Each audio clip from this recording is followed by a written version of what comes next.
মাঠে আমরা আস্বাদন করব কুরুক্ষেত্রের মাঠে মহাভারতে মাতা গান্ধারীর পরিণতিটা কেমন ছিল। সবাই বলি বাবা মহাভারতে গান্ধারী ভালো নয়, সত্যি কি বাবা হিসেব করে দেখলে গান্ধারী কি ভালো ছিল না? ছিল।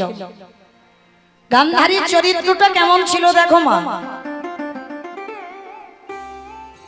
কুরুক্ষেত্রের মাঠে ঠিক প্রারম্ভে কাকে বলে? প্রারম্ভ কাকে বলে? মানে যুদ্ধে আগের দিন, মানে যুদ্ধ শুরু হওয়ার আগে ভগবান কৃষ্ণ যুধিষ্ঠির মহারাজকে ডেকে বলেছিল, যুধিষ্ঠির দাদা, যুধিষ্ঠির দাদা তুমি বিলম্ব করো না, তাড়াতাড়ি নাও, আমাদের যেতে হবে ধর্মক্ষেত্রে কুরুক্ষেত্রে, তাড়াতাড়ি তুমি গুছিয়ে নাও।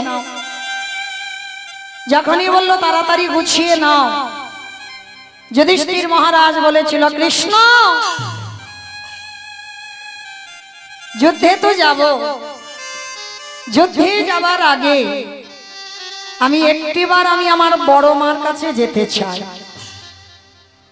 অমাইরা এখানে যদি কেউ মহাভারত জ্ঞানী থাকেন বলেন তো যুধিষ্ঠির বড় মাটা কে?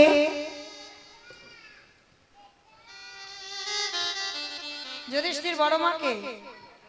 গান্ধারী, 100 ছেলের মা। তার যুধিষ্ঠির মহারাজ বলছে, কৃষ্ণ আমি একটু আমার বড় মার কাছে যেতে চাই। তা ভগবান আমার মৃদু হেসে বললেন, সে কি, তুমি বড় মার কাছে কেন যেতে চাও? কৃষ্ণ বড় মার কাছে আমি এই জন্য যাব, যুদ্ধে যাবার আগে একবার আমি আমার বড় মাকে প্রণাম করতে চাই। ভগবান কৃষ্ণ চমকে উঠেছে, অসম্ভব, অসম্ভব।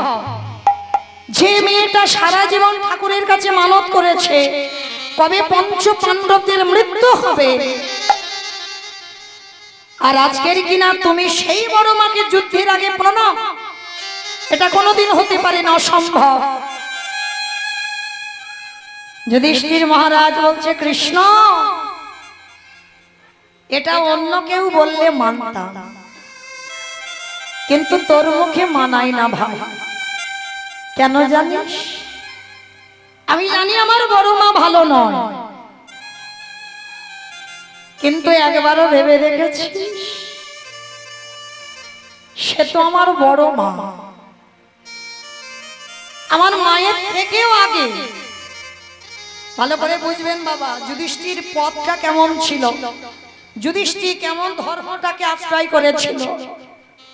কৃষ্ণ আস্তে আস্তে কথা নয়, কথা বললে কিছু বুঝতে পারবে না, শাস্ত্র লীলা তো কিছু বুঝতে পারবে না। কৃষ্ণ আমার মায়ের থেকে যে বড় মা আগে হয়, আর আমার সেই বড় মাকে প্রণাম না করলে আমি কোনোদিন যুদ্ধে গিয়ে জয় লাভ করতে পারবো না। ভগবান বলছে, বেশ তুমি যখন একান্তই যেতে চাইছো তাহলে যাও, তবে দেখো যুধিষ্ঠির দাদা প্রণাম করেই তুমি তাড়াতাড়ি চলে আসবে। ঠিক আছে কৃষ্ণ, প্রণাম করে আমি চলে আসব। যুদ্ধের আগের দিনের কথা বলছি মা, আর আগের দিনে মা গান্ধারী তখন কোথায় জানো? 100 ছেলের মা। একটা কথা মনে রাখবে বাবা, সন্তানের মঙ্গল আর অমঙ্গল জগতে সবার প্রথমে কে জানে বলো তো? মা। এই মা ডাকটা না খুব ছোট ডাক, দেখবে বাবা সব অক্ষর দুটো করে দিয়েছে ভগবান, এই মা নামটা একটা অক্ষর দিয়েছে। যার মা চলে যায় তার পৃথিবী থেকে সব চলে যায়,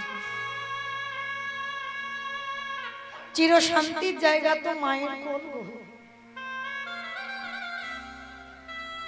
মায়ের মতো করে তোমাকে বুকে আঁকড়ে কেউ রাখতে পারবে না। গান্ধারী 100 ছেলের মা, যুদ্ধের আগের দিনে রাত্রিবেলা কৃষ্ণের ছবিটা ধরে কাঁদছে। কৃষ্ণ কৃষ্ণ আমার 100টা ছেলে দিলি বাবা। হ্যাঁ রে, 99টা খারাপ করতে পারতিস, পারলি না। আমার একটা ছেলেকে একটু কৃষ্ণ ভক্ত করে দিতে। হরে কৃষ্ণ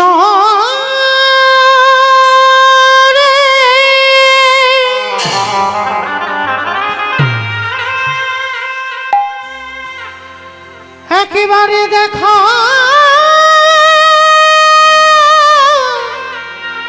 দেখা রে,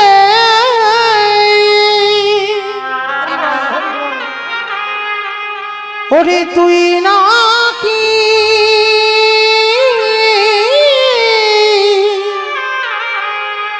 ভগতে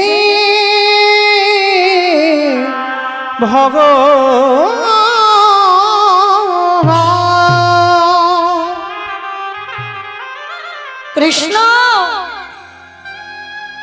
আমার 99টা ছেলেকে তুই অধার্মিক করে দিতে পারতিস, একটা ছেলেকে পারলি না ভালো করে দিতে। বসে বসে গান্ধারী কাঁদছে। মা তো বুঝতে পেরেছে 100টা ছেলে যুদ্ধে যাবে, ওরা কেউ ঘরে আসবে না। বসে বসে কাঁদছে। সেই সময় যুধিষ্ঠির মহারাজ গিয়েছে বড় মার দরজায়। বড় মা, বড় মা। যেই না বড় মা বলে ডেকেছে, গান্ধারী তাড়াতাড়ি করে এসে দরজা খুলেছে। কি চাস? কিসের জন্য এসেছিস সেখানে? পালিয়ে যা। আমার দুর্যোধন এক্ষুনি তোকে দেখতে পেলে এক্ষুনি তোকে বধ করে দেবে, পালিয়ে যা। না বড় মা, তোমার দুর্যোধন আমায় এখন মারবে না। কেন জানো? এখন আমি তার শত্রু হইনি। কালকে সকালবেলা মাঠে যাব, ওরা থাকবে 100 জন আর আমরা থাকবো 5 জন। আমরা যখন ওই কুরুক্ষেত্রের মাঠে দাঁড়াবো তখনই আমরা শত্রু হয়ে যাব। কি চাস? কি চাইবে বলে রাতের অন্ধকারে এসেছিস? উত্তর দে। বড় মা, জীবনে তো তোমার কাছে কিছু চাই, কালকে তো যুদ্ধে চলে যাব।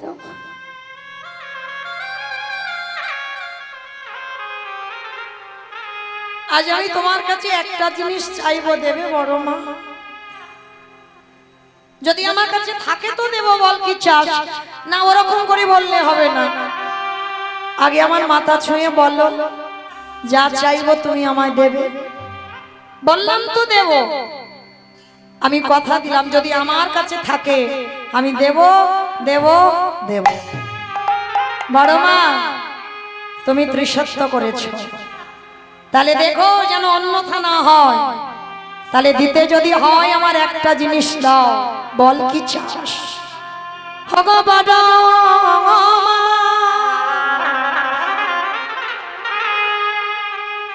তোমার চরণে,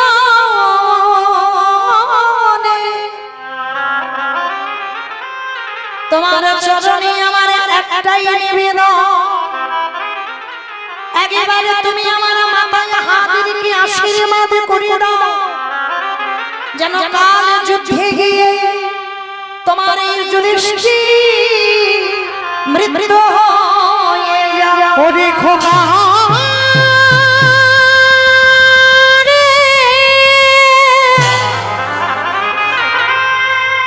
তুই আমনে করি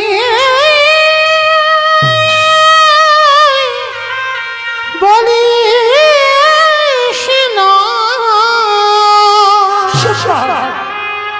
আমি যে বড় মা হয়ে শহীদে পারিব না রে। মায়েরা কি আশীর্বাদ চাইলো যুধিষ্ঠির মহারাজ? তুমি আমার মাথায় হাত দিয়ে বলো যেন কালকে আমার মৃত্যু হয়ে যায়। গান্ধারী কেঁদে বলল, খোকারে,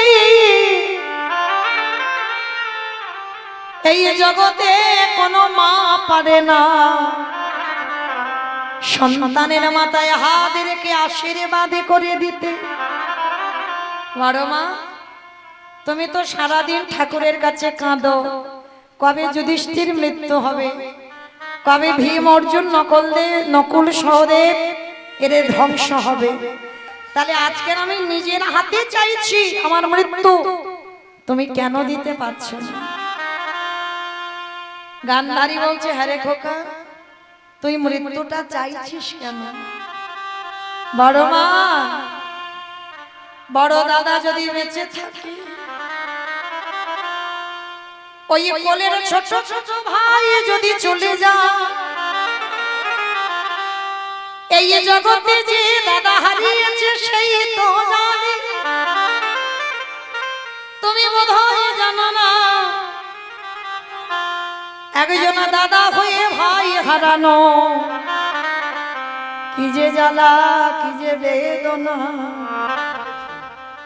কি বাবা, অনেকের বড় দাদা বেঁচে আছে, কোলের ছোট ছোট ভাইরা চলে যায়। প্রকৃত দাদা যদি কেউ হয় তাহলে সে বোঝে বাবা ভাই হারানোর কত জ্বালা।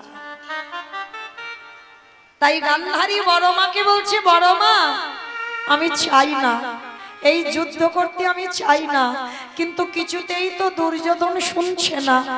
তাই বলছে, বড় মা, তুমি আমার আশীর্বাদ দাও যেন কালকের আমার মৃত্যু হয়। আমায়রা অতি বড় শত্রু হলেও কোনদিন যদি কেউ মা হয়, ছেলের মাথায় হাত রেখে বলতে পারে যে কালকে যেন তোর মৃত্যু হয়ে যায়। গান্ধারী যুধিষ্ঠির মাথায় হাত রেখে বলল, খোকারে, আমি তোর মাথায় হাত দিয়ে করিলাম আশীর্বাদ। কি আশীর্বাদ দিল? ওরে যথা ধর্ম তথা জয়, ওরে অধর্মের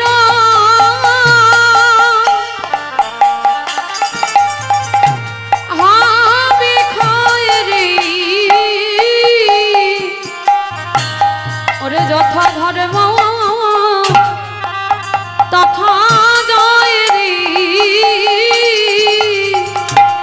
কি আশীর্বাদ দিল? যথা ধর্ম তথা জয়, অধর্মের হবে ক্ষয়। যে পক্ষে আমার কৃষ্ণ দয়াময়, সে পক্ষের কি কোনদিন অপমৃত্যু হয়? আশীর্বাদ দিলাম তুই জয়ী হয়ে খোকা ঘরে ফিরবি। আমি এই আশীর্বাদ করে রাখলাম, তুই জয়ী হয়ে ঘরে ফিরবি। পিছনে দুর্যোধন বলল, মা তুমি করলে কি? ওটা তোমার ছেলে নয়, ও তো তোমার শত্রু। খোকা, বন্ধ কর, পারবি না বাবা ওদের সঙ্গে লড়াইয়ে জিততে। কেন জানিস? যে পক্ষে আমার কৃষ্ণ রায়, সে পক্ষের কি অপমৃত্যু হয়? বন্ধ কর। কিন্তু বাবা যারা অহংকারী ছেলে হয়, যাদের হৃদয়ে অহংকার পরিপূর্ণ, তারা কি কারোর কথা শোনে? সাধারণ মানুষের কথা তো দূরের কথা, নিজের বাবা মার কথাও শোনে না। কারণ এরা এমনই একজন ব্যক্তি, অহংকারী ব্যক্তিরা নিজেরা যেটা মনে করে সেটাই ঠিক বলে মনে করে। তো আজকের 100টা ছেলে যুদ্ধে যাওয়ার সময় কেউ বাবা মাকে প্রণাম করে গেল না। আর এরা 5 ভাই যুদ্ধে যাওয়ার আগে শুধু নিজের মা কুন্তিকে নয়, বড় মা গান্ধারী বড় বাবা অন্ধ ধৃতরাষ্ট্রকে প্রণাম করে তবেই বাবা গেল যুদ্ধে। আর মহাভারত বলো রামায়ণ বলো বাবা সমাজ শিক্ষা এইটুকু শুনলাম। কি শিখলাম? শত্রু হলেও যদি বয়সে গুরুজন হয় তার পদধূলা নিয়ে তুমি শুভ কাজে যাও। শত্রু তো কি হয়েছে? তুমি দরজা দিয়ে বেরিয়েছো, শত্রু হয়তো সামনে পড়ে গেছে, প্রণাম করে তবে যাও। কিন্তু এটা আমাদের দ্বারা হয় না বাবা। আমরা কি করি জানো? শত্রু সকালবেলা যদি দেখে ফেলি বলি হায় হায় হায় আমার দিনটা মাটি হয়ে গেল, কারণ শত্রুর মুখ দেখতে হলো। কিন্তু না, মহাভারত শিক্ষা দিল যাদের সঙ্গে কৃষ্ণ বর্তমান, তাহলে কি দরকার ছিল? গান্ধারীর পদধূলা নেবার। এটাইকে সমাজকে শেখালো যে শত্রুর পদধূলা যদি কেউ নিতে পারে সকল কাজে সে জয় জয়কার হবে হবে হবে। তাই হরি বল হরি বল। এইবার কুরুক্ষেত্রের মাঠে বাবা যুদ্ধ শুরু হলো। অন্ধ ধৃতরাষ্ট্র সঞ্জয়ের মুখ দিয়ে শ্রবণ করছে, চোখে দেখতে পায় না। একটা একটা করে সন্তান নিধন হচ্ছে। সঞ্জয় বলছে আর অন্ধ ধৃতরাষ্ট্র শুনছে 100 ছেলের বাবা। আর গান্ধারী শোনার পর রাতের অন্ধকারে হাতে একটা মশাল নিয়ে গেছে। যুদ্ধ তখন সমাপ্ত। হাতে মশাল নিয়ে ছুটতে ছুটতে ডাক দিল, দুর্যোধন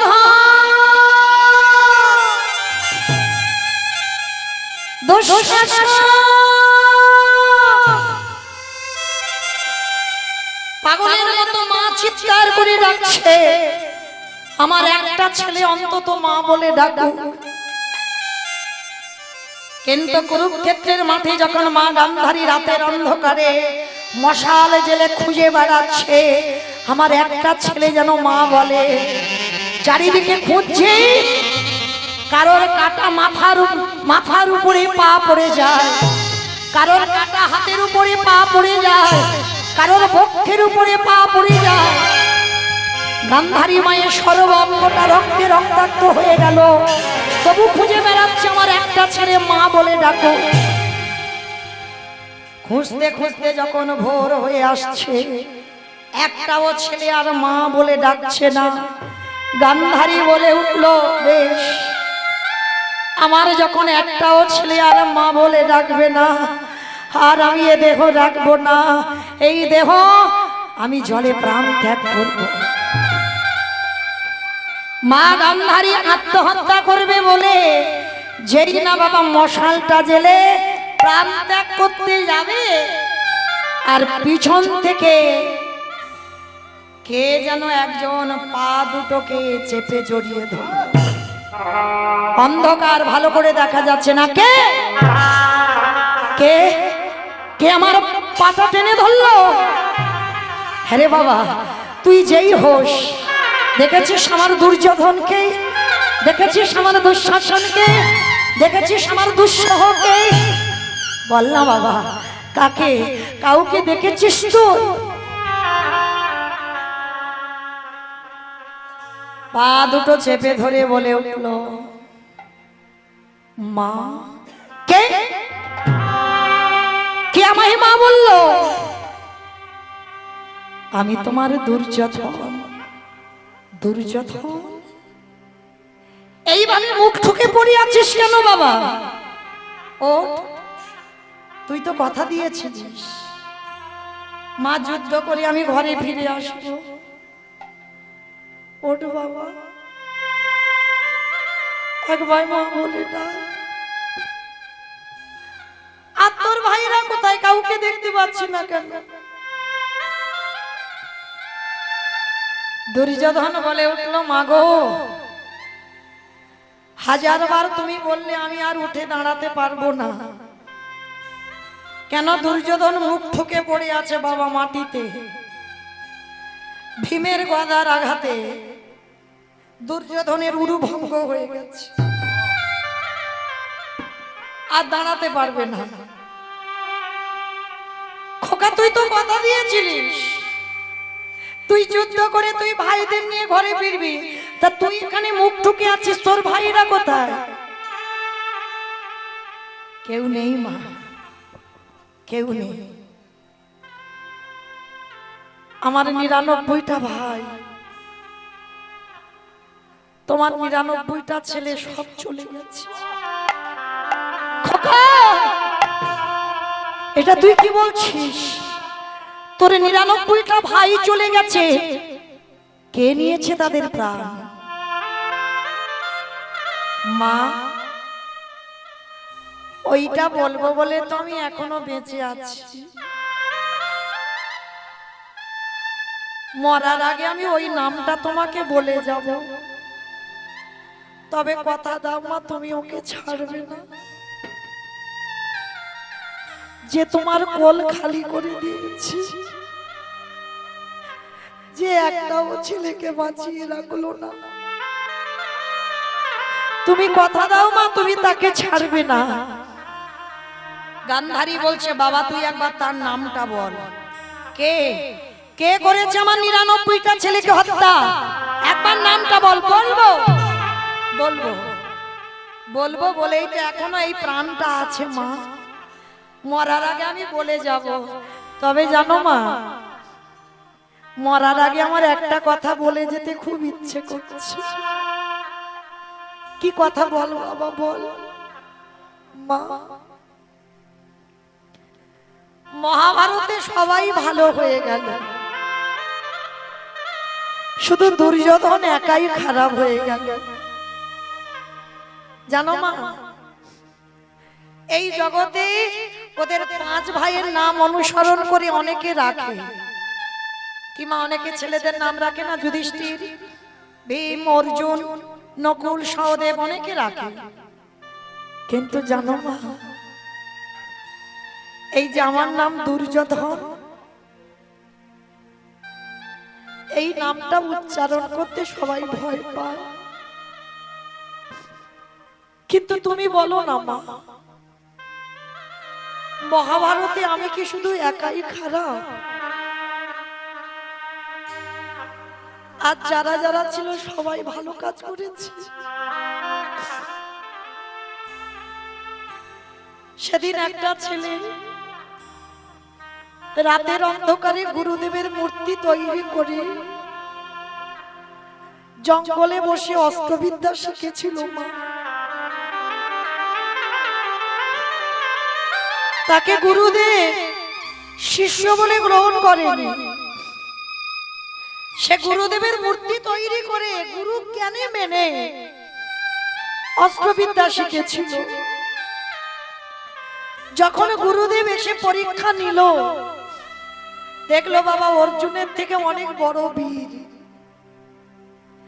আর অর্জুনকে বড় করবার জন্য সেই গুরুদেব কি করেছিল জানো? দক্ষিণা স্বরূপ তার বৃদ্ধ আঙুলটাকে কেটে নিয়েছিল। বলো তো বাবা সেটা কে? একালব্য। একালব্য দক্ষিণা স্বরূপ বৃদ্ধ আঙুলটা গুরু চরণে দিয়েছিল। কেন দিয়েছিল? গুরুদেব জানতো এ যদি তীর চালাতে পারে তাহলে অর্জুনকে শ্রেষ্ঠ করতে পারবো না। কেটে নিল বৃদ্ধ আঙুল। মা, তারাই মহাভারতে সব মহান হয়ে গেল। আর এই দুর্যোধন একাই শুধু খারাপ হলো। কিন্তু মা, তুমি জানো কি না জানি না, জন্মসূত্রে কেউ খারাপ হয় না, সমাজ তাকে খারাপ করে তোলে। বলেন বাবা, কোন সন্তান জন্ম নিয়ে খারাপ হয়? মা, শুনেছি আমি কারোর মুখ থেকে, লোকের মুখ থেকে, আমার যেদিন জন্ম হয়েছিল বিনা মেঘে বজ্রাঘাত পড়েছিল। আমার যখন জন্ম হয়েছিল রক্তের বৃষ্টি পড়েছিল। সবাই বলেছিল রানীমা ও ছেলেটার লক্ষণ ভালো হবে না, ও ছেলেটাকে ফেলে দাও। কিন্তু মা, তুমি আমাকে ফেলে দাওনি, তুমি আমাকে বুকে আগলে নিয়েছিলে। যখন ছোটবেলায় বন্ধুদের সঙ্গে খেলতে যেতাম, তার মারা ডেকে ডেকে বলতে, দুর্যোধনের সঙ্গে খেলবি না, দুর্যোধন ভালো ছেলে নয়।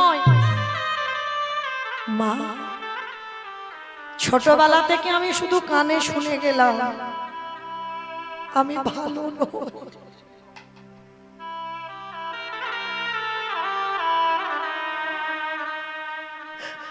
মা গো,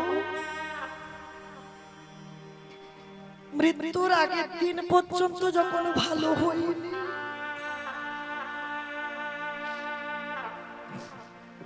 আর মৃত্যুর আগে পর্যন্ত আমি ভালো হতে চাই না।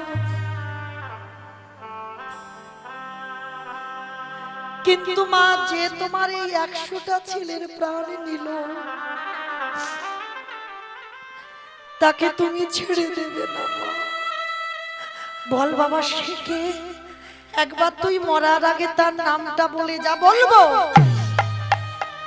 বলবো বলেই তো আমি এখনো বেঁচে আছি। ভালো করে ভাবেন বাবা, এই জায়গাটায় গান্ধারী কি জানে না সেটাকে? ভালো করে জানে, তবু কিন্তু বারবার ছেলেকে বলছে, খোকা তুই তার নামটা বল, নামটা বল, নামটা বল। কেন? গান্ধারী চাইছে আমার ছেলে যেন মরার আগে ওই নামটা উচ্চারণ করে। কৃষ্ণ নাম উচ্চারণ করলে দেহ যদি রাখে কেউ, তাকে চলে যেতে হবে বৈকুণ্ঠে। বারবার গান্ধারী বলছে, খোকা সে কে? তুই নামটা বল। বলবো মা, বলবো। তাকে তুমি চেনো, তাকে তুমি জানো, তাকে তুমি দেখেছো, তাকে তুমি ভালোবাসো। খোকা তুই নামটা একবার বল। মা শোনো, তোমায় বলি, আমরা দুপক্ষ খেলতে এসেছিলাম। ওরা ছিল 5 জন আর আমরা ছিলাম 100 জন। দুপক্ষকে খেলাবার জন্য একটা রেফারির প্রয়োজন হয়, যাতে দুপক্ষ ভালো করে খেলে। জানো মা, আমাদের সঙ্গে একটা রেফারি ছিল, তাকে তুমি চেনো। বাবা সে কে? যে মানুষটা তোদের দুপক্ষকে খেলিয়েছে, একবার নামটা তুই বল। শোনো মা, সেই ছেলেটা এক পক্ষ হয়ে আর এক পক্ষকে হারিয়ে দিয়েছে। দুর্যোধনের নামটা বল। এইবার মৃত্যু এসে গেছে দুর্যোধনের। বড় অসহ্য যন্ত্রণা, ধুলায় মুখ ঢুকে পড়ে বলে উঠল, শোনো মা, তাকে তুমি জানো, তাকে তুমি দেখেছো, তাকে তুমি চেনো। খোকা তুই নামটা বল। কি হয়েছে তোর? তুই এমন করছিস কেন? নামটা বল। শোনো মা, সে অন্য কেউ নয়, যার নাম হলো কৃষ্ণ। কৃষ্ণ কৃষ্ণ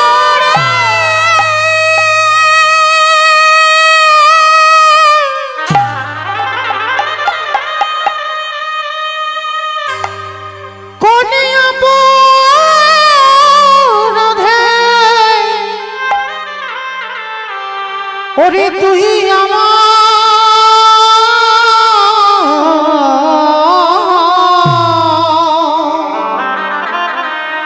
ওরে তুই আমার পুত্র হারা করে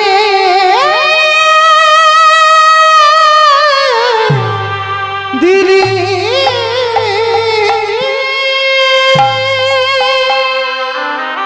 ওই নামটা উচ্চারণ করে মৃত্যু হলো দুর্যোধনের। কৃষ্ণ মা হয়ে চিতা সাজাতে পারে, মা হয়ে কি চিতাতে আগুনটা দিতে পারে? চিৎকার করে গান্ধারী কাঁদছে আর বলছে, কেউ কি নেই? আমার 99টা ছেলেকে কেড়ে নিলি, আমার দুর্যোধনের মুখে আগুন দেবে কে? কেউ কি নেই এখানে? একজন পিছন থেকে বলে উঠল, আমি আছি, আমি আছি। কে? আমি দেখতে পাচ্ছি না কেন? পাবে না, আমাকে সবাই দেখতে পায় না।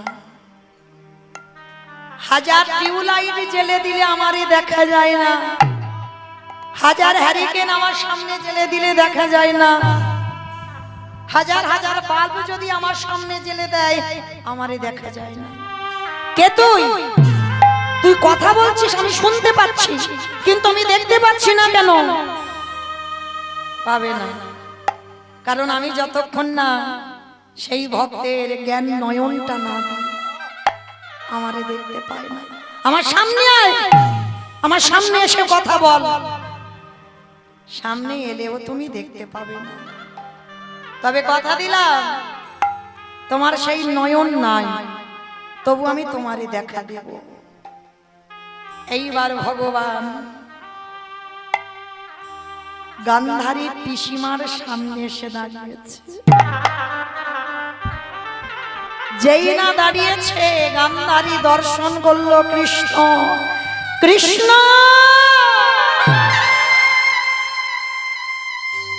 ছি ছি ছি ছি ছি, পাল্লি বাবা, আমার 100টা ছেলেকে কেড়ে নিতে, আর আমি পুত্র হারিয়ে কাঁদছি, তুই আমার দিকে হাসছিস। পিসি, তুমি তো হাসির কাজ করছো, কেন কাঁদছো পিসি? কৃষ্ণ আমার 100টা ছেলে মরে গেছে, আমি কাঁদবো না? পিসি, 100টা ছেলে তো তোমার নয়, যে ধন তোমার নয় তাদের জন্য কাঁদছো কেন? কৃষ্ণ, আমি ওদের মা। পিসি, জন্ম দিলে মা হয় না, কর্মটা করো। কর্ম যদি তোমার ঠিক না হয়, সন্তানকে যদি ঠিক ঠিক সংস্কার দিতে না পারো,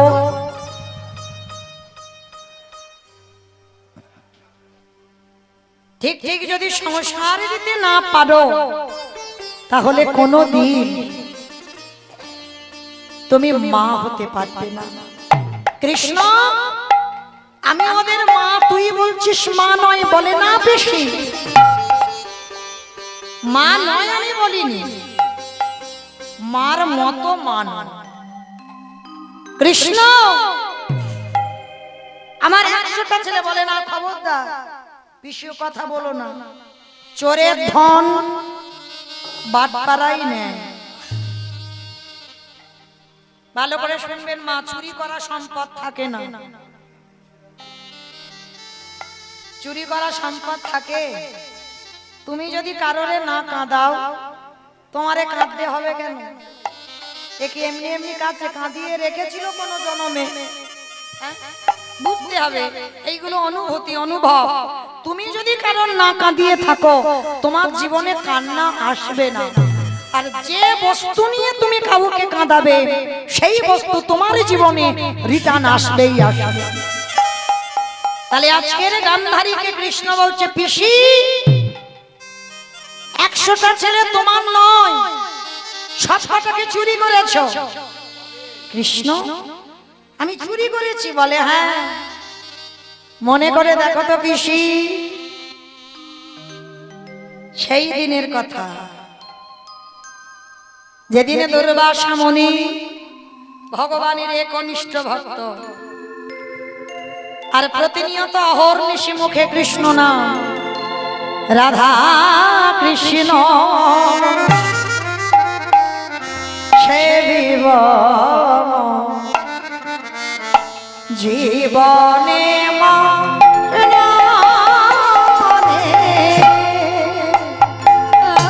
কৃষ্ণ সেবিব জীবনে মরণে, যে স্থানে লীলা করে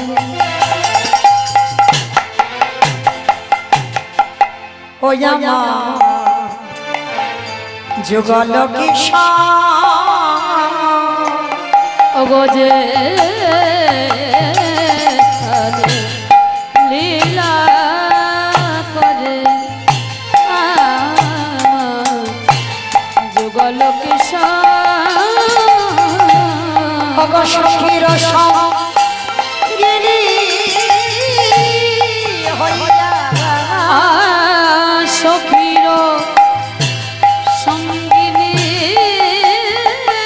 হইয়া ভগত হে রঘুভ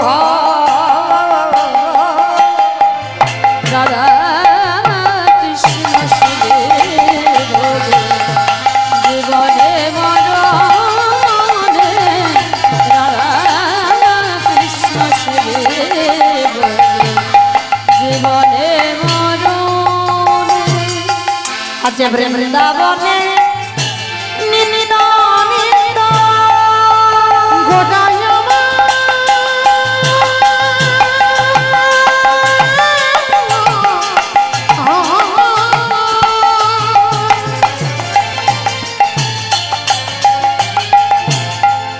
গোটা গোটা গোটা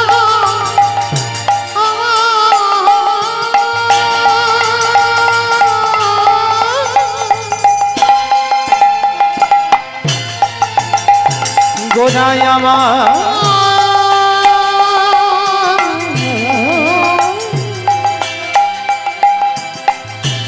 গোটা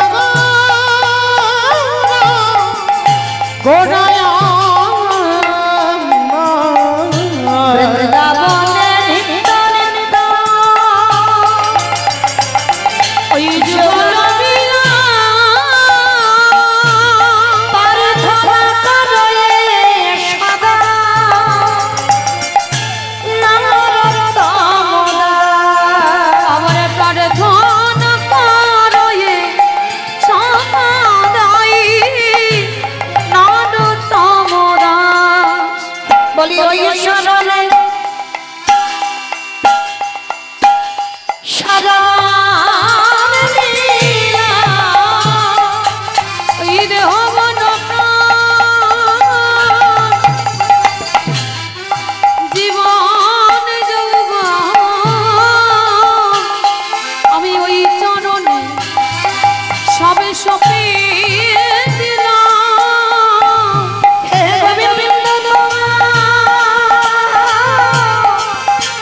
কল্যাণ বলে আমি ওই চরণে সবে সপিয়ে দিলাম আমার জাতি কুলমান বিসর্জন দিয়া ওই চরণে সপিয়ে দিলাম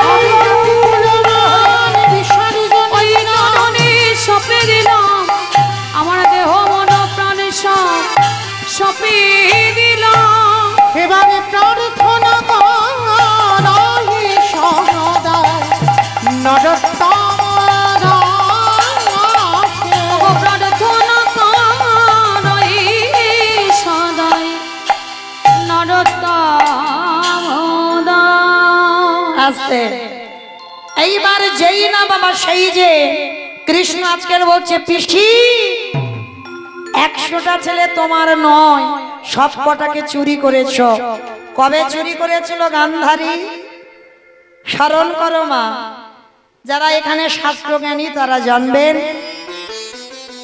যেদিন দুর্বাসা মুনি গিয়েছিল কুন্তী মার কাছে আর কুন্তী মার কাছে গিয়ে দুর্বাসা মুনি বলেছিল কুন্তী আমি তোর বাড়িতে এসেছি মা একটু প্রসাদ পেতে চাই তবে যে কোনো প্রসাদ নয় মা আমি তোর বাড়িতে এসেছি আমি একটু পরমান্ন সেবা করব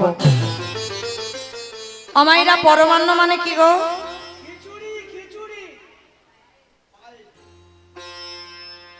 পায়েস দুর্বাসা মুনি বলছে মা কুন্তী আমি একটু পরমান্ন মানে পায়েস খাবো তবে শোন যেমন তেমন পাত্রে দিলে হবে না 100টা সোনার পাত্রে আমায় পরমান্ন দিতে হবে আর এই দুর্বাসা মুনি কে জানো শিব ঠাকুরের দ্বিতীয় কলেবর সতী অনুসুবা আর অত্রি মুনির সন্তান দুর্বাসা মানে ওনার এত ক্রোধ এত রাগ মানে যেমন ভালো আর তেমন মন্দ, মানে একটু যদি বাবা পান থেকে চুন খসে যায় সঙ্গে সঙ্গে অভিশাপ, মানে এত ক্রোধ ছিল এই দুর্বাসা।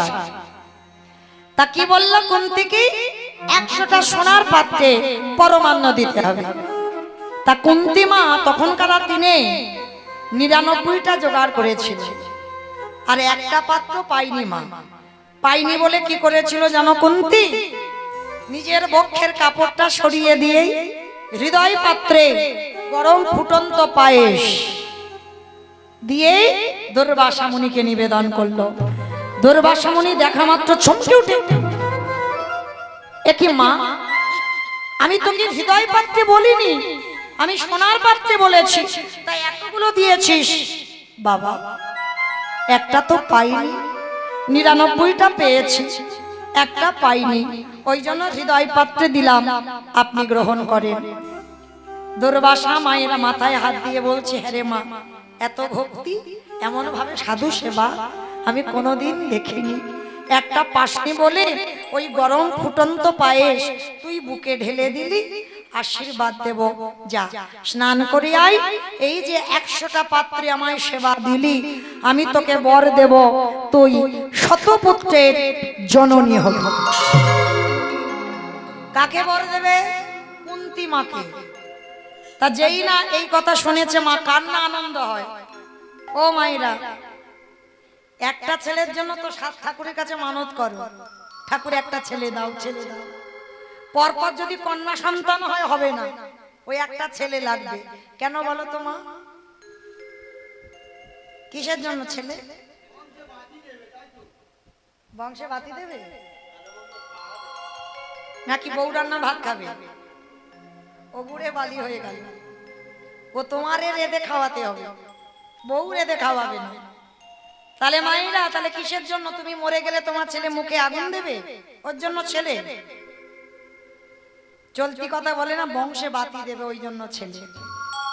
কিন্তু মাইরা, বংশে যে ছেলে বাতি দেবে, বাতি দেওয়ার মতো ছেলেটা তো তৈরি করতে হবে। কি গো, এমনি এমনি বাতি দেবে?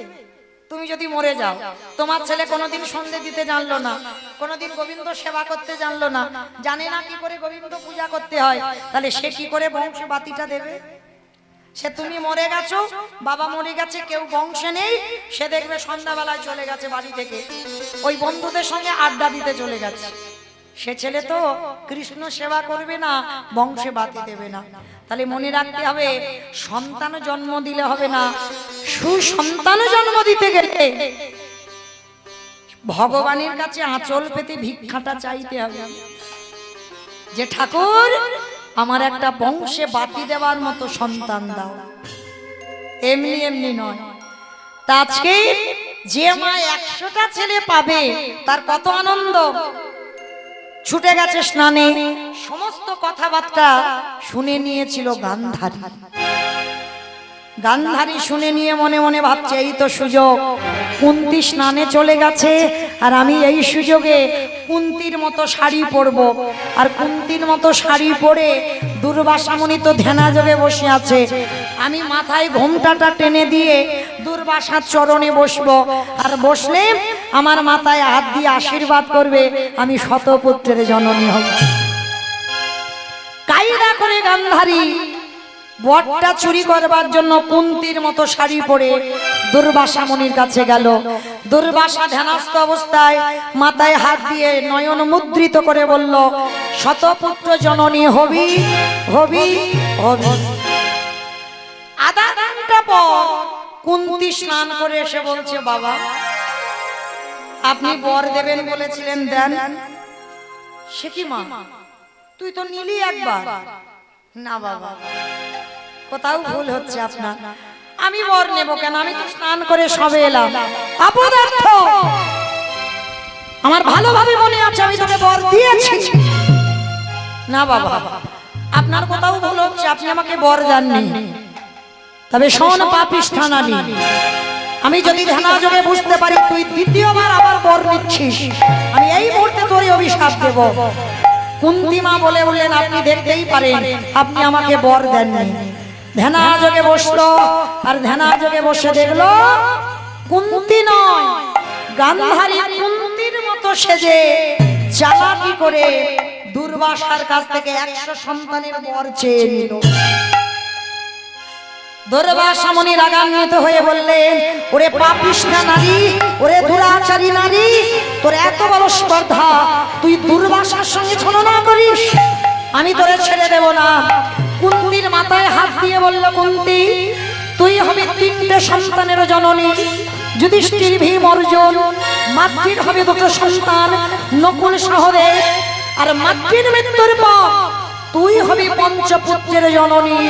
আর অভিশাপ দিলাম ওই গান্ধারীকে, যেমন দুর্বাসার সঙ্গে ছলনা করলো, আমিও অভিশাপ দিলাম তোর 5টা ছেলের হাতে ওর 100টা ছেলের নিধন হবে হবে হবে। অপিসি আমি বলিনি, কৃষ্ণ বলল কুরুক্ষেত্রে। পিসি, তাহলে মনে পড়লো তোমার 100টা ছেলে যেমন চুরি করেছিলে কায়দা করে, চোরের ধন বাটপাড়ায় নিয়ে চলে গেল। কান্নাকাটি কিসে? কাঁদালে কাঁদিতে হয়, এ কথাটা মিথ্যা নয়। পিসি, তোমার পাপের ঘোড়া পূর্ণ হয়েছে, ওই জন্য তো তোমার কোল শূন্য হলো। তোমার পাপের কথা বললে ফুরাবে না। মনে পড়ে পিসি, 108 জন্ম আগে যেদিন ছিলে তুমি ব্রাহ্মণী, আর অন্ধ ধৃতরাষ্ট্র ছিল ব্রাহ্মণ। 108 জন্ম আগে, মায়েরা ভালো করে শুনবে, অনেক অনেক ভক্তরা আমরা অন্যায় করি, পাপ করি, মনে মনে ভাবি হয়তো সামনে জন্মে ফলবে। ফলতে পারে, নাও ফলতে পারে। যদি তোমার পূর্ণের ভাগটা বেশি থাকে, পাপের ভাগটা একটু পেতে দেরি হবে। তার জন্য প্রমাণ দিয়ে গেল মহাভারতে গান্ধারী 108 জন্ম আগে। মানে এই যে আমি মৌমিতা, আবার মরে একটা কি হবো তার ঠিক নেই, এই রকম আপ ডাউন হতে হতে 108 জন্ম আগে গান্ধারী ছিল ব্রাহ্মণী, আর অন্ধ ধৃতরাষ্ট্র ছিল ব্রাহ্মণ। স্বামী স্ত্রীর বিয়ে হলো, বিয়ের পরের দিন হলো কি?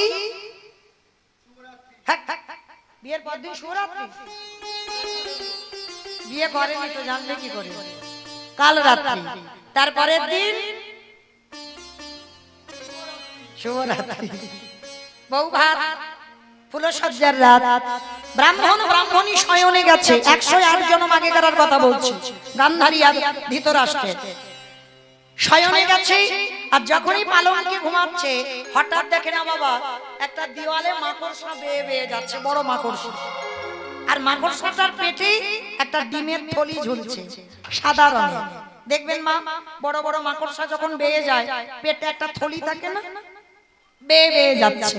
ব্রাহ্মণী শয়নে যাবে, ব্রাহ্মণকে ডেকে বলছে, ব্রাহ্মণ তুমি তাকিয়ে দেখো, এই ঘরে কেউ নেই, তুমি আর আমি, কিন্তু ওই মাকড়সা আমাদের দর্শন করবে, তাই তুমি কৃপা করে মাকড়সাটাকে পেড়ে দাও। ফুলসজ্জার রাত্রে ব্রাহ্মণী বাইনা ধরলো, ব্রাহ্মণ পেড়ে দিল মাকড়সাকে। যখন পেড়ে দিল, ওই মাকড়সার পেটে থেকে ডিমের থলিটা টেনে ছিঁড়েছিল। আর টেনে ছিঁড়ে নিয়ে ওই থলিটা মাটিতে আছাড় দিল। আর যখনই আছাড় দিল, ওই ডিম থেকে বাবা ছোট ছোট মাকড়সার ডিম যখন বের হয়েছে, অনেকগুলো দেখতে ভালো লাগছে। আর ওই ব্রাহ্মণী বাম পায়ের বৃদ্ধ আঙুল দিয়ে ওই ডিমগুলোকে টিপে টিপে মারছে। যখনই টিপে টিপে মারছে, মাকড়সা উপরে বসে বসে কাঁদছে, ব্রাহ্মণী আমি কোনো অপরাধ করিনি, তোমাদের মতো আমার খাট পালঙ্ক কিছু দেয়নি ভগবান, আমার থাকার জায়গা দিয়েছিল ওখানে, তবে বিনা অপরাধে তুমি আমার সন্তানদের প্রাণ নিলে, ওদের পৃথিবীর আলো বাতাস পেতে দিলে না। তবে আমি যদি ভগবানকে ডেকে থাকি, আমি ক্ষুদ্র প্রাণ আমার হতে পারে, ব্রাহ্মণী অভিশাপ দিলাম, আজ আমি যেমন পুত্রদের মৃত্যু মৃত্যু দর্শন করলাম, আমার চোখের সামনে আমার ছেলেরা মরে যাচ্ছে, আমি অভিশাপ দিলাম আমার মতো করে তোমাকেও একদিন শত শত পুত্র হারাতে হবে হবে হবে। কি গো মায়েরা, বুঝতে পারছো? একটা মাকড়সার ডিম মেরে এই দশা, তাহলে আপনাদের আমাদের ছেড়ে দেবে বলে মনে করেছো?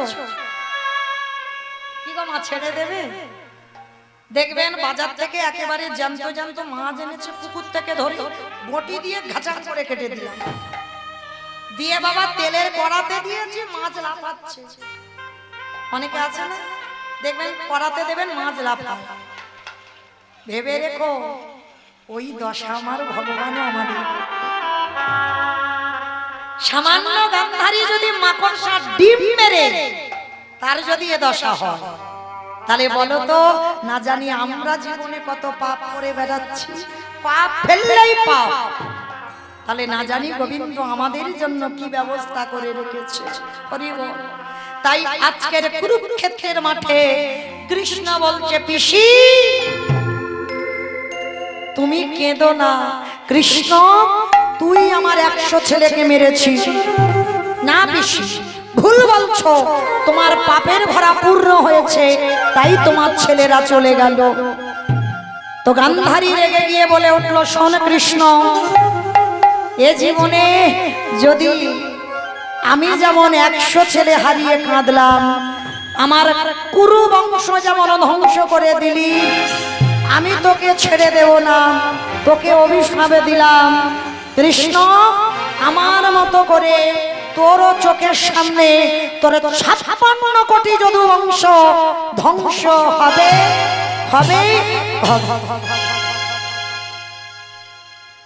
এর কুরু বংশ ধ্বংস হলো, আর কৃষ্ণের 56 কোটি যদু বংশ গান্ধারীর অভিশাপে চলে গেল।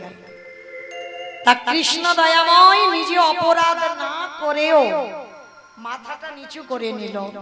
পিসি, তুমি রাগের বশে ক্রোধের বশে যখন অভিশাপ দিলে, আমি কথা দিলাম, মাথা পেতে নিলাম, তোমার অভিশাপ আমার শিরোধার্য। ভগবান সারা জীবন ভক্তের কাছে নত হয়ে আছে বাবা। কোনদিন ভগবান মাথা তুলে উঁচু করে বলেনি আমি ভগবান, সর্বদা ভগবান বলেছে আমা হতে নাম বড়, নাম হতে ভক্ত বড়, ভক্ত হতে ভক্তের পদধূলা আরো বড়। ও মাইরা, কদিন আগে একটা কি যেন একটা অনুষ্ঠান আসছে না, পরশুদিন নাকি জামাই ষষ্ঠী। বাহ, কি মাইরা তোমাদের এদিকে হয়? ঘরে ঘরে জামাই ষষ্ঠী হয়? আচ্ছা, যাদের জামাই আছে তারা তো জামাই ষষ্ঠী করবে, আর যাদের জামাই নাই তারা কি করবে? তাদের কি জামাই ষষ্ঠী হবে না? হবে হবে হবে। আমি বলে যাচ্ছি, কারণ সামনে জামাই ষষ্ঠী বলে ওই জন্য একটু বলছি, নাহলে বলতাম না। কেন বলছি জানো? মনে রেখো, এই যে 17 তারিখে যে জামাই ষষ্ঠী আসছে, যাদের জামাই আছে ধুমধাম করে তো খাওয়া দাওয়া হবে, যাদের নেই তারাও জামাই ষষ্ঠী করবে। কাকে জানো? আমার এই ভগবান। কেন আজও বৃন্দাবনের মাটিতে জামাই ষষ্ঠী হয়? আজও, কারণ সেখানে বাবা কয়েকটা তিথি খুব মূল্যবান, যেমন দোল পূর্ণিমা, রাস পূর্ণিমা, ঝুলন পূর্ণিমা, এই কয়েকটা তিথি কয়েকটা ব্রত খুব মূল্যবান। কারণ যারা গেছেন বৃন্দাবন তারা জানবেন, যারা জানেন তারা জানেন না। ঠিক এই রকম একটা মূল্যবান দিন যেটা হচ্ছে জামাই ষষ্ঠীর দিন। আজও আছে আমার নিয়মটা, এটা কোনো গল্প কথা নয়। বৃন্দাবনে যারা 84 কোষ বৃন্দাবন পরিক্রমা করবেন, ওই 84 কোষ বৃন্দাবন পরিক্রমা করাকালীন একটা জায়গা আছে, যে ছোট্ট একটা নদী পড়ে, যে নদীটার নাম কারতীয় নদী। আর কারতীয় নদীর পাশে একটা ছোট্ট গ্রাম, যে গ্রামের নাম হলো নবগ্রাম। যেমন আপনাদের এই গ্রামটা কালীপুর, সেই গ্রামটা ছিল নবগ্রাম। আর নবগ্রামে বাঞ্ছারাম নামে এক ভক্ত ছিল। আর এই বাঞ্ছারাম কোন বাজার থেকে মূর্তি কিনে এনে প্রতিষ্ঠা করেনি। এই বাঞ্ছারাম কারতীয় নদীর জল থেকে তুলেছিল আমার এই ভগবান কৃষ্ণকে। আর ওই কৃষ্ণের নাম ছিল সেখানে বিনোদ। আর বিনোদ কারতীয় নদীর জল থেকে তুলে ওই বাঞ্ছারাম নবগ্রামে একটা মন্দির প্রতিষ্ঠা করে ওই বাঞ্ছারাম প্রতিষ্ঠা করেছিল বিনোদকে। আর ওই নবগ্রামে একটা রাজা ছিল যার নাম বনমালী রায় বাহাদুর। আর এই বনমালী রায় বাহাদুরের একটা কন্যা সন্তান ছিল যার নাম রাধা। একদিন দর্শন করে আমার বিনোদকে রাধা ভালোবেসেছিল। সেই রাধার 12 বছর বয়সে মৃত্যু হয়। আর মৃত্যুর পর ওই নবগ্রামে একটা নিম গাছ ছিল। সেই নিম গাছ কেটে নিম গাছ দিয়ে রাধার মূর্তি তৈরি করে 12 বছরের মেয়ে রক্ত মাংসে গড়া যখন মৃত্যু হয়ে গেল, মানে বনমালী রায় বাহাদুরের মেয়ে, আর সেই মেয়েটার প্রাণটা নিয়ে ওই নিম কাঠের মধ্যে প্রতিষ্ঠা করেছিল। আজও যারা যাবেন ওই নবগ্রামে দেখবেন এই ভগবান বাঁশি হাতে নয়, যে সাজ আপনারা দেখতে পান ওই সাজ নয়। ঠিক যেমন একটা বর সেজে আসে, সেইভাবে আমার কৃষ্ণ বিনোদ সেজে আছে। আর বিনোদ হচ্ছে পাথরের মূর্তি, আর রাধারানীটা হচ্ছে নিম কাঠ দিয়ে তৈরি। আজও আছে এই হিন্দু জাতি আমরা যারা কোনদিন যাব বৃন্দাবনে নবগ্রাম, সেইখানে গিয়ে যদি কেউ পারে তো জামাই ষষ্ঠীর দিন খুব ভালো, আর যদি নাও যান অন্য কোনো সময়ে যদি যায়, সেইখানে গিয়ে ভগবানকে ভগবান রূপে সেবা করলে হবে না, সেইখানে গিয়ে ভগবানকে জামাই রূপে সেবা করতে হবে। মানে রাধারানীকে মেয়ে ভাবতে হবে, আর আমার ভগবানকে জামাই ভাবতে হবে। এটা কোনো গল্প কথা নয় মা, সত্য ঘটনা আজ বৃন্দাবনের মাটিতে আছে। যারা যাবেন সেইখানে জামাই বিনোদ রূপে আমার ভগবান প্রতিষ্ঠিত হয়ে আছেন। নিতাই গৌর প্রেমানন্দে হরি বল। তাহলে কি বললাম? যাদের জামাই আছে তারা জামাই ষষ্ঠী করবে, আর যাদের জামাই নাই তারা আমার গোবিন্দকে জামাই রূপে, যেমন জামাইকে ফলের ডালা সাজিয়ে দেবে, কত কিছু রান্না করে দেবে, ঠিক ওই ষষ্ঠীর দিন তুমি ভগবানকে জামাই রূপে সেবাও দিতে পারো। নিতাই গৌর প্রেমানন্দে হরি বল। তাহলে আজকে ফিরে আসেন মা লীলায়। মা গান্ধারী অভিশাপ দিল, আর অভিশাপটা নিয়ে আমার কৃষ্ণ চলে যাচ্ছে দ্বারকা। আর যেই না দ্বারকায় চলে যাচ্ছে এমতো সময় হেন কালে তৃতীয় পাণ্ড দেখিতে পাইল। হেন কালে তৃতীয় পাণ্ড দেখিতে পাইল। হেন কালে তৃতীয় পাণ্ড দেখিতে পাইল। হেন কালে তৃতীয় পাণ্ড দেখিতে পাইল। প্রাণের শাখা বলে ডাকিতে লাগিল। প্রাণের শাখা বলে ডাকিতে লাগিল। প্রাণের শাখা বলে ডাকিতে লাগিল। প্রাণের শাখা বলে ডাকিতে লাগিল। শাখা শাখা, এ কি তোমার চোখে জল, তুমি কাঁদছো? ভগবান মাথাটা নিচু করে বলছে, অর্জুন আমি দ্বারকায় চলে যাব। ভালো কথা, তা কাঁদছো কেন? বলে জানো, এক্ষুনি তোমার বড় মামাই অভিশাপ দিল যে তার যেমন কুরু বংশ ধ্বংস হয়েছে, আমারও নাকি 56 কোটি যদু বংশ ধ্বংস হবে। অর্জুন খিলখিল করে হেসে উঠেছে, কৃষ্ণ তোমার আর আমার কি মিল দেখো। বলে কেন? বলে দেখো, তোমাকে আমার বড় মা অভিশাপ দিয়েছে, আর এক্ষুনি আমাকে একজন অভিশাপ দিল। বলে কে? বলে কেন? ভীষ্ম জননী গঙ্গা। ভীষ্ম জননী গঙ্গা অভিশাপ দিয়েছে। কি অভিশাপ? বলে আমাকে অভিশাপ দিল না আমার ছেলের হাতে আমার মৃত্যু হবে। বাবা পতিত পাবনী গঙ্গা অভিশাপ দিয়েছিল অর্জুনকে, যে অর্জুন যেমন আমার ছেলে ভীষ্মকে সরসজ্জায় দিলি, আমি তোকে অভিশাপ দিলাম তোরই নিজ পুত্রের হাতে তোর মস্তক ছেদন হবে। অর্জুন খিলখিল করে হেসে উঠেছে। সখা, কেমন হাসির অভিশাপ আমায় দিল বলো? আমার ছেলে কি বেঁচে আছে যে আমার ছেলের হাতে মরবো? ভগবান মুচকি মুচকি হাসছে। এ তো জানে না এর একটা ছেলে এখনো বেঁচে আছে। কি গো মায়েরা, শুধু যে 5টা ছেলেকে, 5টা ছেলের প্রাণ নিয়েছিল অশ্বত্থামা না, শুধু 5টা ছেলে নয়, অর্জুনের আরো একটা ছেলে আছে, যে ছেলের পরিচয় বাবা জানে না আর ছেলে বাবাকে চেনে না। কারণ মা কিরকম ব্যাপার দেখো, ছেলে বাবাকে চেনে না, বাবা ছেলেকে চেনে না। এটা কিরকম একটা ব্যাপার? এটা হয় কোনোদিন? বাবা ছেলে জন্ম দিয়েছে, বাবা চেনে না, আর ছেলে বাবাকে চেনে না। কিন্তু বাবা কেউ না চিনুক, একজন তো ঠিক চিনবে, আমার ভগবান। তা যেই না গঙ্গা অভিশাপটা দিয়েছে, ভগবান মৃদু মৃদু হাসছে আর বলছে তুমি তো জানো না, কারণ তোমার একটা ছেলে এখনো বেঁচে আছে, কিন্তু সে যে কোথায় আছে সে কে তুমি সেটা জানো না। তবে আমি ভগবান প্রতিজ্ঞা করলাম, অর্জুন তোমার বড় অহংকার।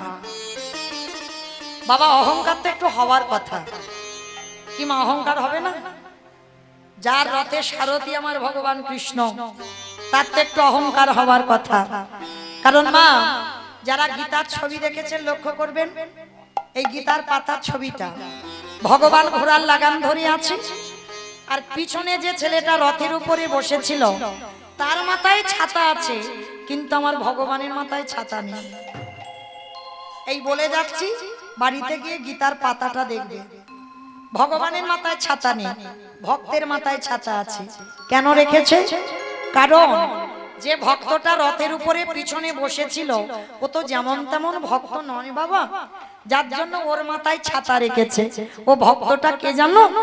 শুনে নাও মা, বিষ্ণু থেকে ব্রহ্মা, ব্রহ্মার পুত্র অগ্রিব, উগ্রীবের পুত্র সোম, সোমের পুত্র বুধ, বুধের পুত্র পুরুরবা, পুরুরবার পুত্র আয়ুষ, আয়ুষের পুত্র নহুষ, নহুষের পুত্র যজাতি, যজাতির পুত্র যদু, যদুর পুত্র কুরু, কুরুর পুত্র জন্মেঞ্জয়, জন্মেঞ্জয়ের পুত্র গতিস্থান, গতিস্থানের পুত্র মনুষ্য, মনুষ্যের পুত্র চারুপল, চারুপলের পুত্র রুদ্রাসন, রুদ্রাসনের পুত্র হৃদেশক, হৃদেশের পুত্র রক্তিনাথ, রক্তিনাথের পুত্র ব্যাভী, ব্যাভীর পুত্র দুষ্মন্ত, দুষ্মন্তর পুত্র ভরত, ভরতের পুত্র ইক্ষ, ইক্ষুর পুত্র সংবরণ, সংবরণের পুত্র সুধনন, সুধনর পুত্র সহদ্র, সহদ্রর পুত্র জবন, জবনের পুত্র কৃতি, কৃতির পুত্র উপরিজবসু, উপরিজবসুর পুত্র জরাসন্ধ, জরাসন্ধের পুত্র সহদেব, সহদেবের পুত্র সমাচি, সমাচির পুত্র কুসুম, কুসুর পুত্র জম্ভ, জম্ভর পুত্র সুরত, সুরতের পুত্র বিহরত, বিহরতের পুত্র আজুকানো, আজুকানোর পুত্র অগ্রধর, অগ্রধরের পুত্র দেব ঋষি, দেব ঋষির পুত্র ঋক, ঋকের পুত্র বিদিক, বিদিকের পুত্র পতিত, পতিতের পুত্র শান্তনু, শান্তনুর পুত্র বিচিত্র বীর্য, বিচিত্র বীর্যের পুত্র পাণ্ডব, পাণ্ডব পুত্র পিছনে যে রথে বসেছিল যার নাম তৃতীয় পাণ্ডব অর্জুন। নিতাই গৌর হরি বল, হরি বল, হরি বল। এত বড় বংশের ছেলে, আজকে সেই ভগবান মনে মনে ভাবলো আমি তোমার রথে সারথি বলে তোমার অহংকার, কিন্তু তুমি তো জানো না যত রথে বসিয়ে আছে এই প্রত্যেকের রথের সারথি আমি ভগবান কৃষ্ণ। আমাইরা কোন রথ? যে রথ কুরুক্ষেত্রের মাঠে ওই যুদ্ধ হয়েছিল ওই রথ? দূর, রক্ত মাংসে দেহে গড়া ঘর, এই তো রথ। এই যত রথ বসে আছে রথের সারথিটা কি আমার ভগবান। একটু বাম দিকে হাত দিয়ে দেখেন, একটা আওয়াজ শুনতে পাবে, ধপ ধপ ধপ, হচ্ছে না ধপ ধপ আওয়াজ? যেটাকে ইংরেজি ভাষায় বলছে হার্ট, ওইটা তো পরমাত্মা রূপী ভগবান। যেদিনে ভগবান বাবা যে বন্ধ হবে, কেবল বন্ধু কেবল বন্ধু, সকল মায়া ছিন্ন করে আমাদের চলে যেতে হবে। ভুলি গৃহ সাজ সবে সপেছি রাখো রাখো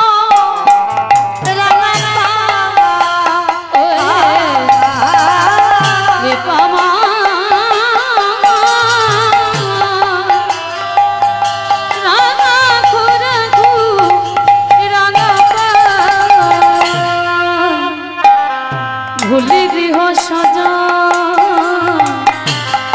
সব সপেছে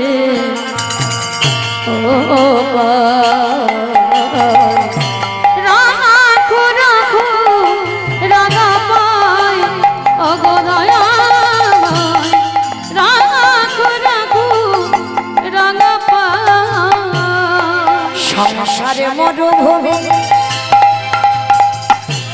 নাহি তোর ছায়া, নাম নীলাম আনমে ভয়া। সংসারে মরুভূমি নাহি তরু ছায়া, না বলিল দশা আনন্দের আনন্দ নিপবনে নন্দ দুলালে আনন্দ নিপবনে নন্দ দুলালে বুঝাও দিন হরি অশ্রু যমুনা। রাখো রাখো রাঙা রাখো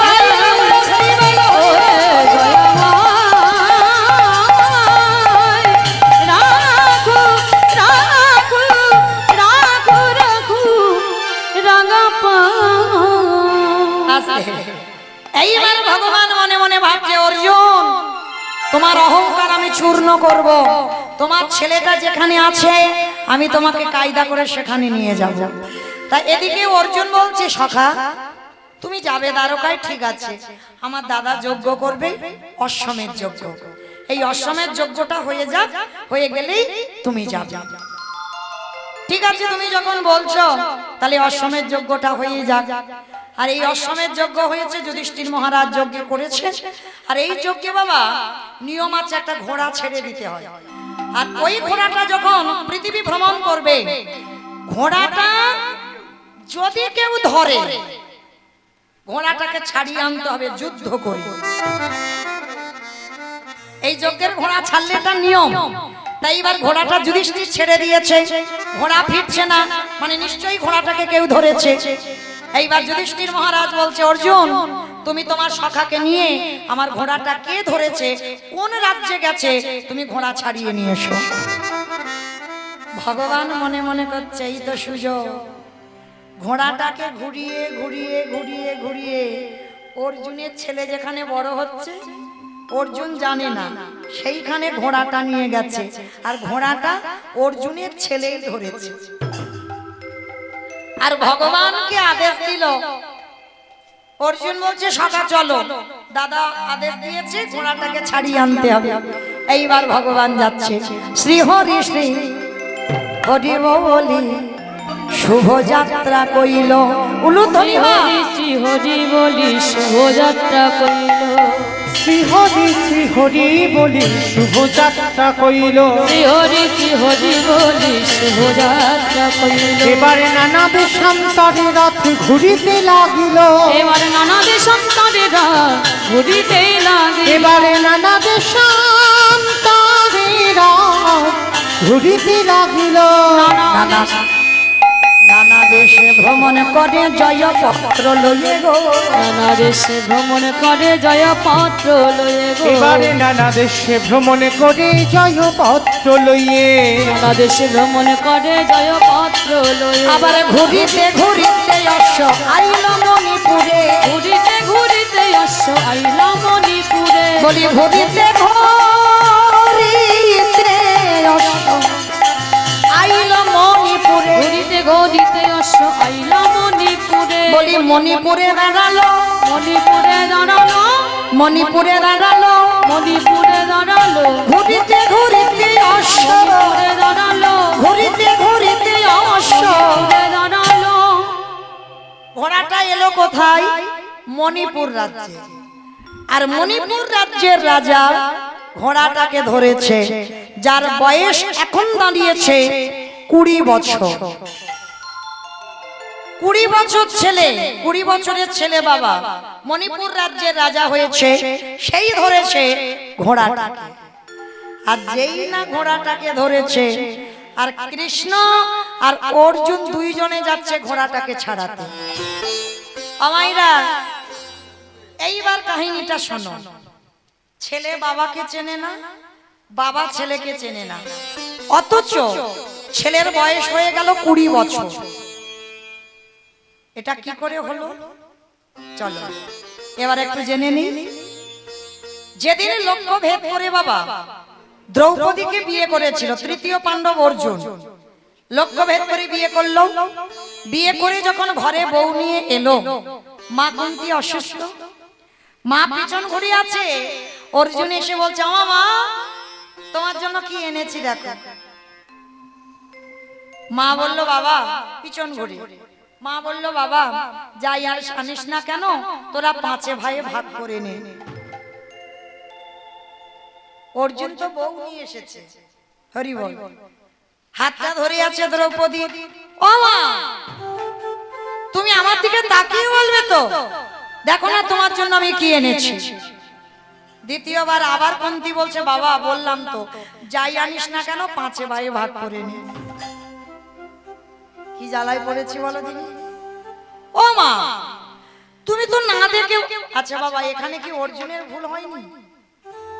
অর্জুন যদি একবার বলতো, মা, তোমার জন্য আমি দেখো বৌমা এনেছি, একটা কথাই হয়ে যেত। শুধু বলছো, মা, তুমি দেখো না তোমার জন্য কি এনেছি। আর মা কুন্তী রেগে গিয়ে 3 বারের বেলায় রেগে গিয়ে বলছে, অর্জুন, আজ পর্যন্ত যা যা কিছু হয়েছে সবটাইতে তোরা 5 ভাই একসঙ্গে খাস, একসঙ্গে বসিস, একসঙ্গে যাস। আজকে যাই আনিস না কেন, তোরা 5 ভাই ভাগ করে নে। যেই না বলেছে বাবা, দ্রৌপদীর হাতটা ছেড়ে দিয়েছে। আর যেই না হাতটা ছেড়ে দিয়েছে, যুধিষ্ঠির দাদার কাছে গিয়ে বলছে, দাদা, মা তো বললো দ্রৌপদী 5 জনের, তাহলে আজকে থেকে 5 জনের। অসম্ভব ভাই, কি পাগলের মতো কথা বলছিস, মা তো না দেখে বলেছে। তা অর্জুন বলছে, দাদা, দেখে বলুক আর না দেখে বলুক, মা যে বলেছে, মায়ের কথা তো ফেলতে পারবো না। এইবার কুন্তী যখন দেখলো কথাটা বলে ফেলেছে, তো বাবা আর কিছু করার নেই, কথা ফিরিয়ে নিতে পারবে না। তবু বাবা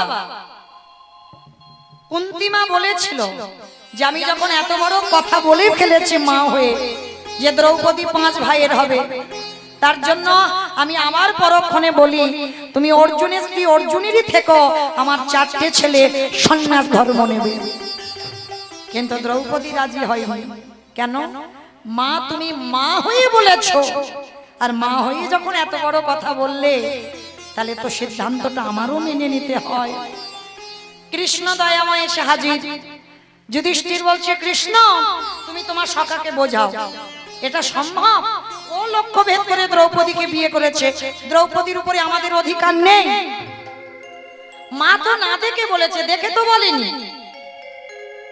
ভগবান মুচকি মুচকি হাসছে আর বলছে, দেখো, মা যদি বলে, মার কথার উপরে আমার কথা তো খাটবে না। কি গো মায়েরা, মা কি জিনিস দেখো, মার কথার উপরে ভগবানের কথা চলে না। মা যদি একবার মন থেকে বলে দেয়, তো তোমাদের সেটা পালন করতে হবে। আর এ মতো সময় বাবা একজন ছিল সর্বঘাটে কাঁঠালি কলা। কে গো? হরে মোরারে মধু কইটবে ভারে, গোপাল গোবিন্দ মম মুকুন্দ সরে।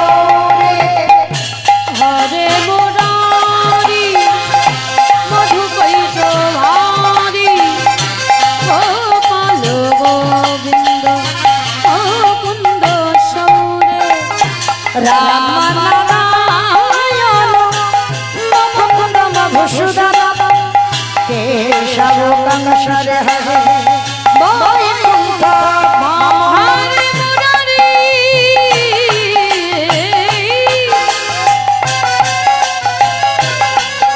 হরে মুরারি মুরারি মুরারি হরে হরে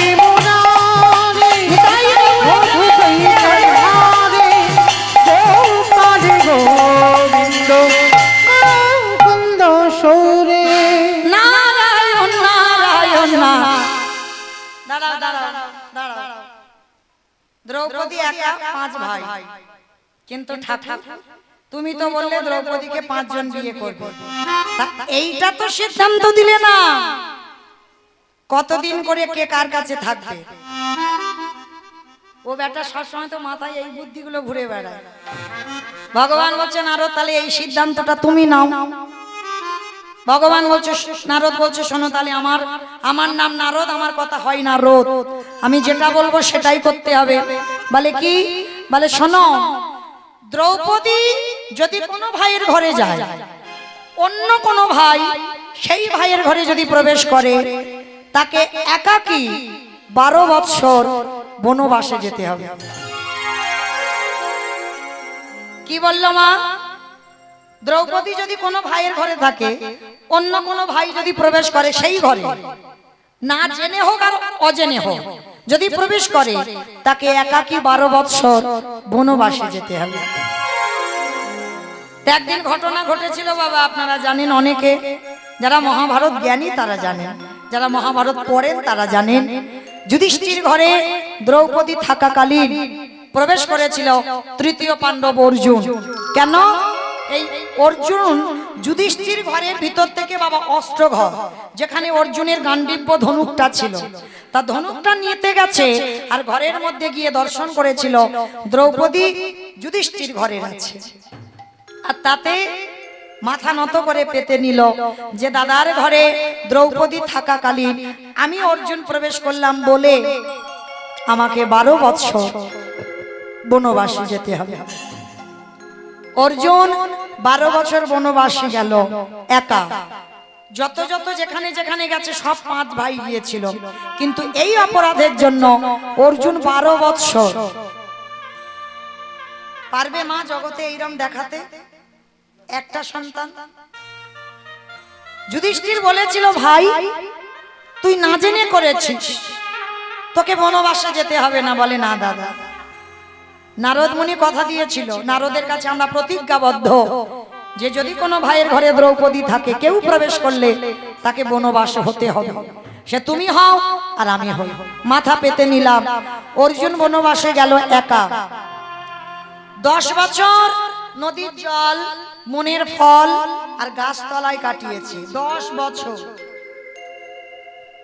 এমনি এমনি বাবা তৃতীয় পাণ্ডব অর্জুন হয়নি 10 বছর এত পরিশ্রম করেছে এত কষ্ট তা 10 বছর কাটাবার পর বাকি আছে 2 বছর 12 বছর তো বনবাস তার 2 বছর যখন বাকি আছে এই 10 বছরের পরে ওই মণিপুর রাজ্যে প্রবেশ করে একটা গাছের তলায় হেলাম দিয়ে বসে আছে পা দুটো রাস্তাতে ছড়িয়ে দিয়েছে এই যেমন আমাদের রাস্তা এই রাস্তায় বাবা মাঝখানে কেউ যদি বসে আর পা দুটো যদি ছড়িয়ে দিয়ে ঘুমায় কোনো গাড়ি ঘোড়া যেতে পারবে পারবে না তো তাকে উঠতে হবে তারপর তা অর্জুন ঘুমাচ্ছে আর ওই মণিপুরের এক রাজা একেবারে ঘোড়াতে করে চড়ে এসেছে ঘোড়াতে করে চড়ে এসে বলছে এই যে তোমার সাহস তো কম নয় তুমি আমার রাজ্যে এসে তুমি রাস্তা অবরোধ করে বসে থাকো আগে ওঠো শিগগিরই আর যদি না ওঠো আমার দারোয়ান দেখে গলা ধাক্কা দিয়ে রাজ্য থেকে বের করে দেব অর্জুন মনে মনে ভাবছে হায় রে হাতি যখন গদে পড়ে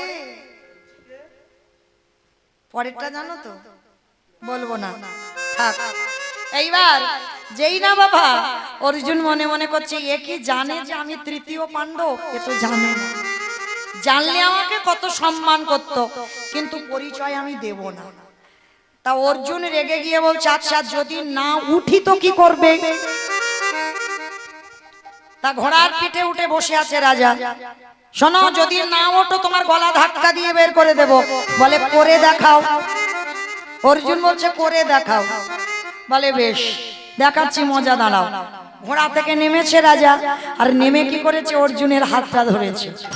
আর অর্জুন বসে আছে তো পাটা ছড়িয়ে দিয়ে, আর হাতটা ধরে যেই না বাবা এইরকম করে টেনে তুলতে গেছে, মাথা থেকে ইহা বড় মুকুটটা মাটিতে পড়ে গেছে।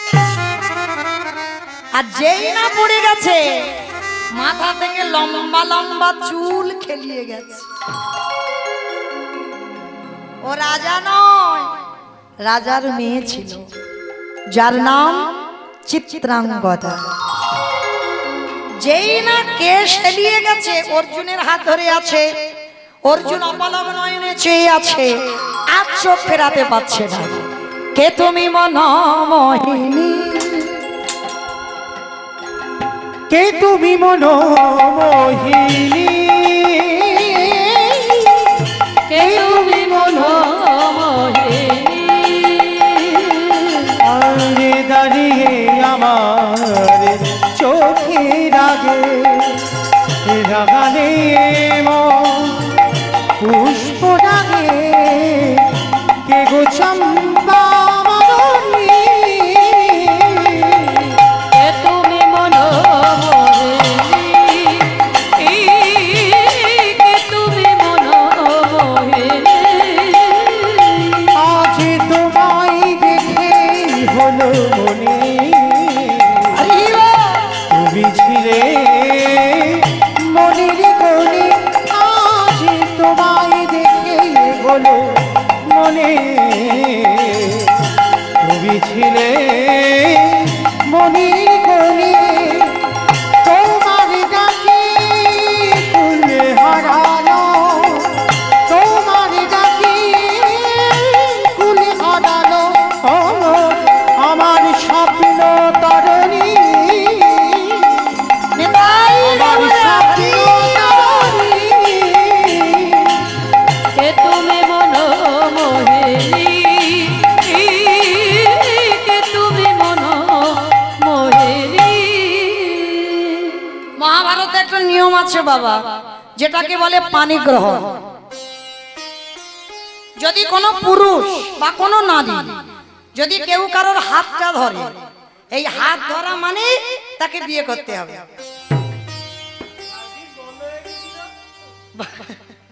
ভাগ্যিস এখন আর নেই, হলে যে কি সর্বনাশটা হতো। হ্যাঁ? মহাভারত এটা নিয়ম। এর আগে যদি তুমি 10-5টা বিয়ে করে রাখো অসুবিধা নাই, কিন্তু হাত ধরা মানে পানি গ্রহণ হয়ে গেল।